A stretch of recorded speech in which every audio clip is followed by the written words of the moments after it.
Salut, c'est Josiane, bienvenue dans ce nouveau concept où je vous présente à des experts de l'accompagnement dans diverses thématiques autour de l'entrepreneuriat. J'ai recueilli les questions que vous m'avez posées sur Instagram principalement et je les ai posées à un expert en live dans la thématique concernée. Cet épisode est donc un replay. À l'heure où je filme cette vidéo, je n'ai pas encore fait de live mais je sais déjà que ça va être long, donc je vous ai mis des chapitres dans la vidéo pour que vous puissiez vous y retrouver en fonction des questions qui vous intéressent. En barre de description, le lien où vous pouvez télécharger gratuitement l'annuaire qui regroupe les contacts de tous les experts ayant participé à ces lives. Comme ça, vous pourrez les contacter librement en cas de besoin. Sur ce, je vous laisse avec la vidéo. Bon visionnage. Aujourd'hui, normalement, j'étais censée... Salut Mantita, bienvenue sur le live. Aujourd'hui, normalement, j'étais censée vous présenter une entrepreneur, mais les aléas de l'organisation faisant que... Finalement, ça n'a pas pu tenir, donc elle n'a pas pu être présente. Et je voulais pas forcément interrompre la dynamique qui avait quand même bien démarré sur ces lives. Donc je me suis dit que j'allais tout simplement prendre les questions que j'allais préparer pour elle et y répondre à sa place. Parce qu'en plus, comme par hasard, ça correspondait un petit peu à mon parcours, même si on n'entreprend pas dans la même chose. Alors Chachou me demande, bonsoir, pour toi, quelle est la fourchette de prix pour les tests réglementaires pour un produit? Alors honnêtement, je ne peux pas donner de fourchette de prix pour les tests réglementaires de produits. Je sais que quand j'avais interviewé mardi passé, je pense, quand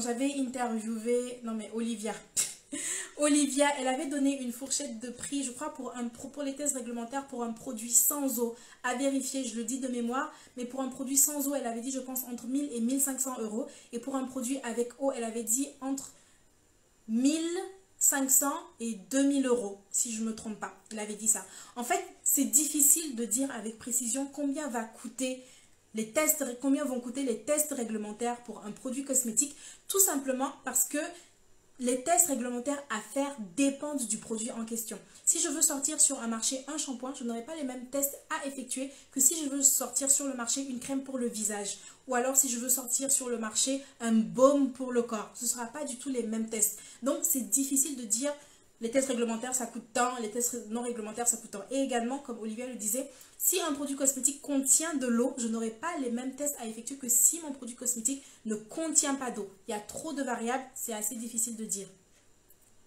Alors Mantita, comment doit-on procéder pour mettre en place un business plan rentable? J'ai vu que tu avais posé la question, je pense, à Fatou. Elle pourrait te répondre également parce que c'est plus son métier.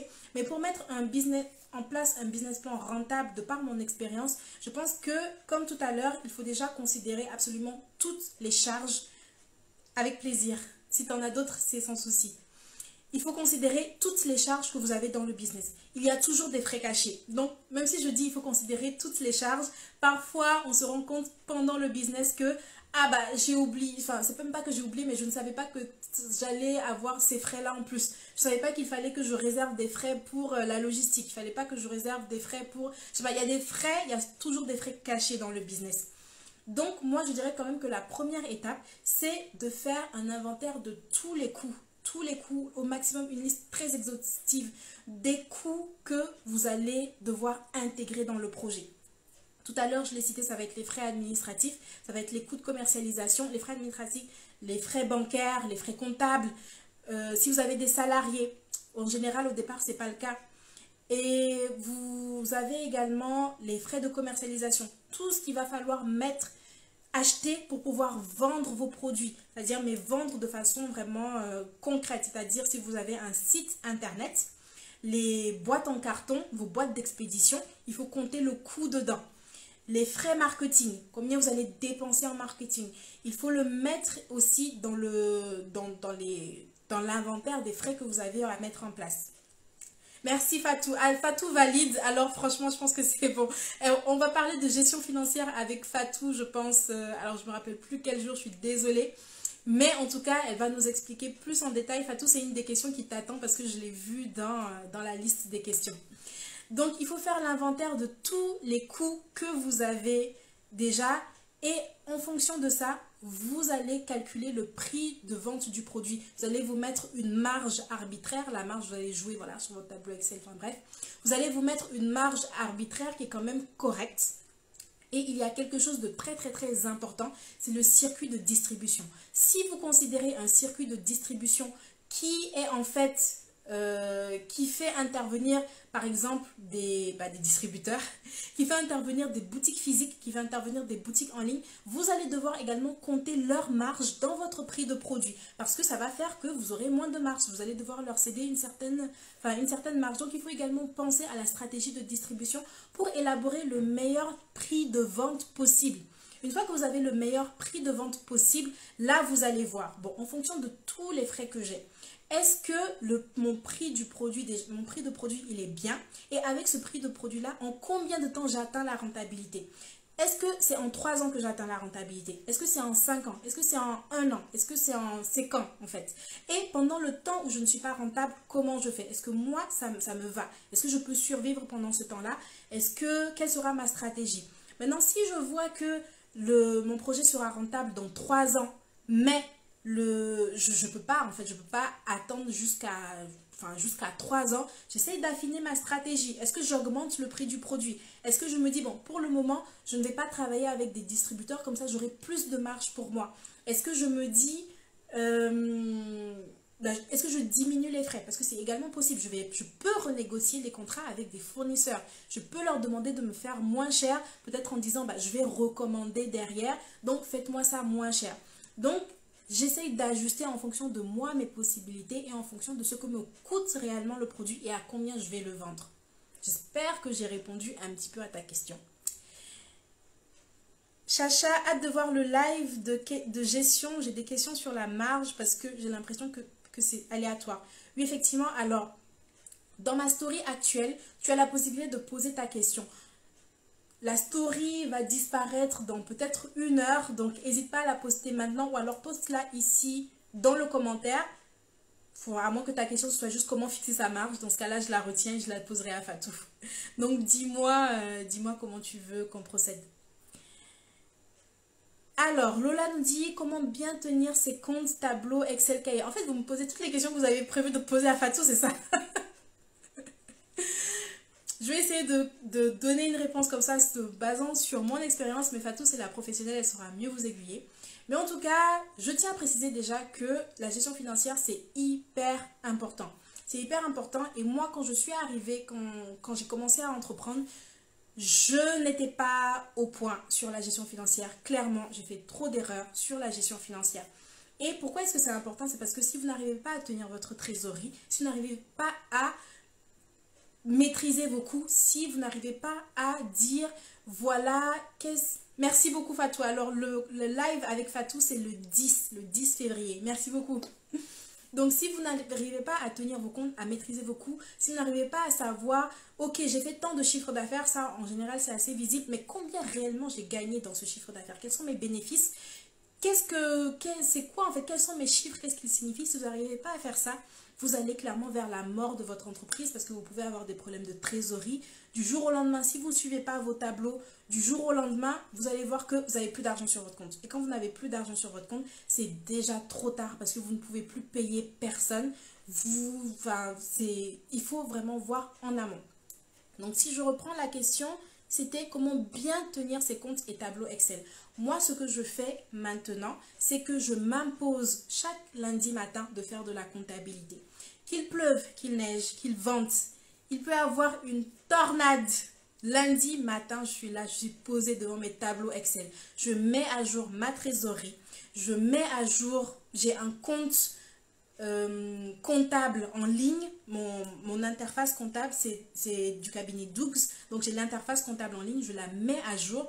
Je vérifie mon compte bancaire, je regarde ce qui se passe là-bas, je remplis mes tableaux en fonction et sur mon tableau, j'ai également des diagrammes de comment est-ce que j'ai dépensé mon argent.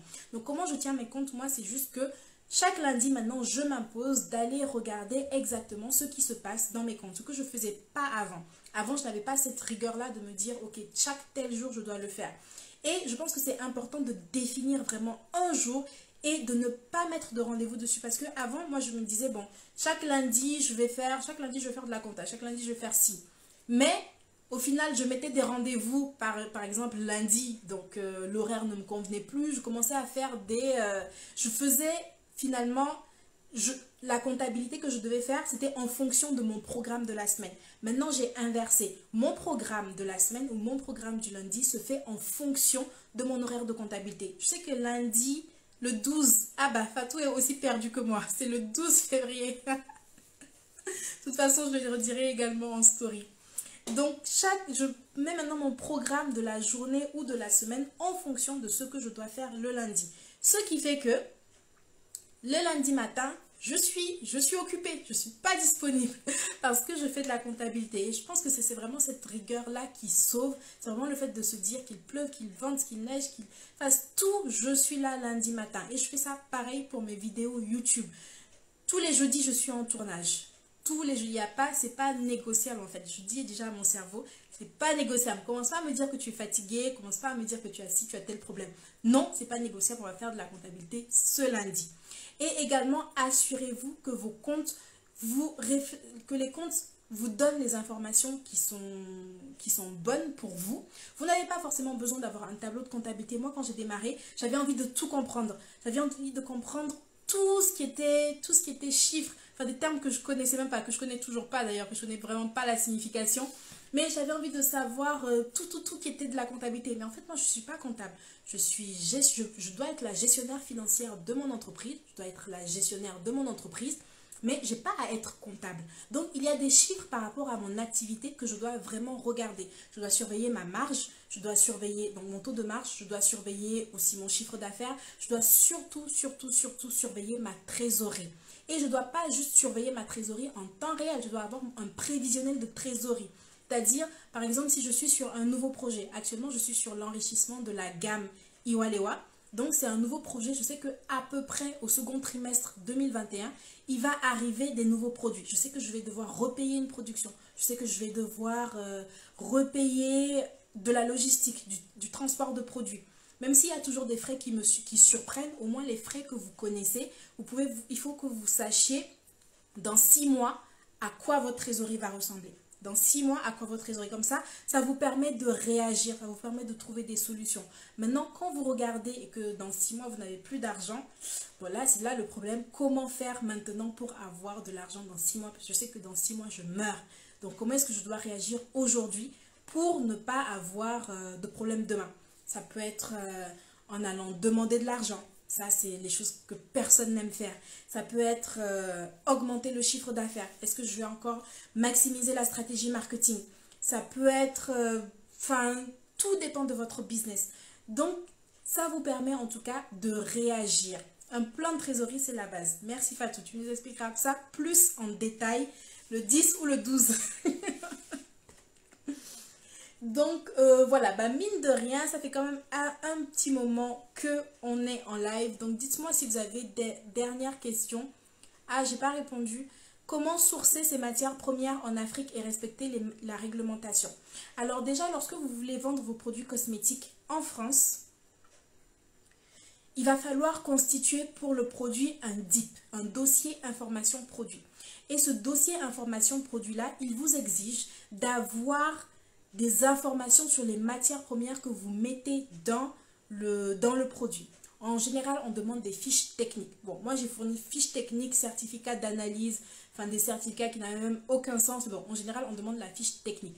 Donc, comment sourcer vos matières premières en Afrique? C'est qu'il faut demander, si par exemple vous avez un fournisseur de beurre de karité, il faut demander au fournisseur de beurre de karité de vous fournir la fiche technique qui va avec. Et c'est là que vous allez trier avec quel fournisseur vous pouvez travailler et avec quel fournisseur vous ne devez pas travailler.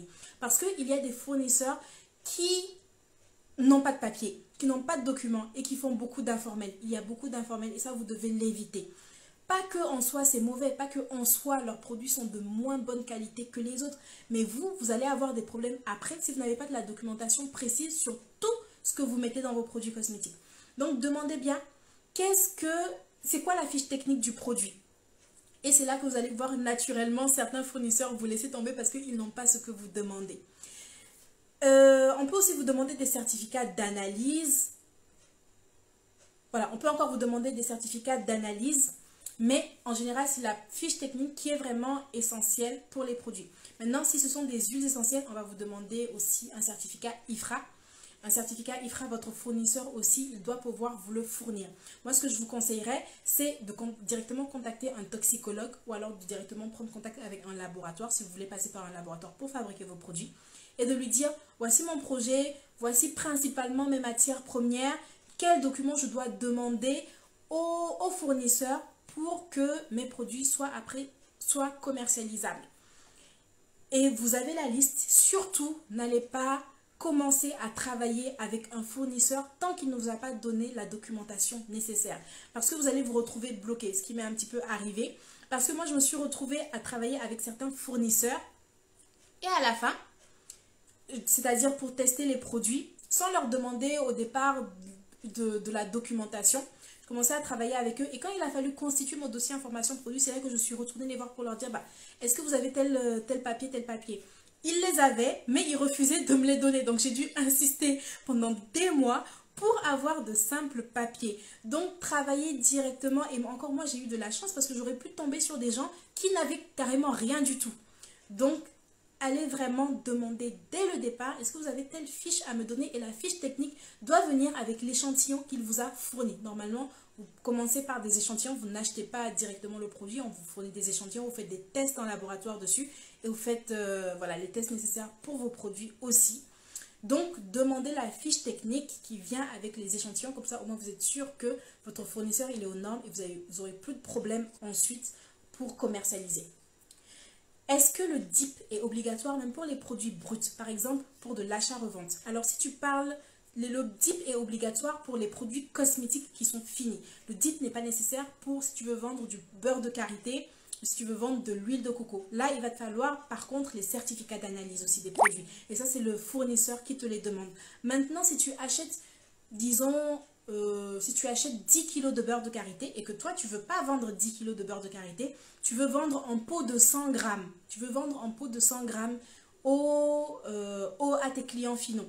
Il va falloir que tu donnes des informations sur les procédures de conditionnement. C'est-à-dire comment est-ce que de 10 kg, tu es passé à 100 grammes dans des petits pots. Quels sont les flacons? Des informations sur les flacons. C'est là qu'on va te demander encore plus d'informations parce que tu conditionnes. Donc, il va falloir donner des informations sur le labo également qui conditionne le produit. Tu n'auras pas de test, disons, à réaliser comme pour un produit fini. Par contre, tu vas devoir fournir des informations sur le conditionnement, le processus en lui-même, également sur le packaging. Et de beurre de karité. Ok. Je viens de voir que tu as complété la question. On a parlé un petit peu des produits bruts avec Olivia la dernière fois. Donc oui, c'était ça. Tu peux revoir le live si tu veux. De toute façon, sur YouTube, alors je sais que sur Instagram, c'est pas très évident parce que le live est en entier. Mais sur YouTube, à chaque fois que je rediffuse les vidéos, je mets des chapitres. Donc, tu peux te repérer facilement par question. C'est beaucoup plus structuré que sur Instagram. Avec plaisir. Et j'ai maintenant, moi, une question à vous poser. Donc, normalement, aujourd'hui, on devait être à 2 et j'avais prévu que le dernier jour des sessions de live, le 14 février, je sois toute seule, comme maintenant. Sauf que comme je le fais maintenant, vous, le 14 février, j'ai deux options. Soit ce serait un live encore avec moi toute seule, on pourrait faire un live FAQ. Ou alors, on pourrait faire un live moi avec une autre personne, mais ce ne sera pas un expert cette fois, ce sera quelqu'un d'entre vous, ce sera un porteur de projet. On pourrait parler vous avez envie de créer votre projet spécifiquement, mais vous êtes bloqué quelque part, on pourrait parler de vos blocages, qu'est-ce qui vous bloque et quelles sont les étapes réellement à franchir, qu'est-ce que vous devez poser comme premières actions pour arriver là où vous voulez aller. Donc j'ai ces deux propositions, soit c'est un live avec moi toute seule, ou alors c'est un live avec quelqu'un d'entre vous qui est porteur de projet et qui a envie qu'on discute de façon plus ample sur son projet à lui et sur comment on peut le faire avancer. Dites-moi comme ça, a priori, si les propositions que je viens de donner sont claires et quelle est la solution qui pourrait mieux vous intéresser. Je pense que je pourrais également poser un sondage en story.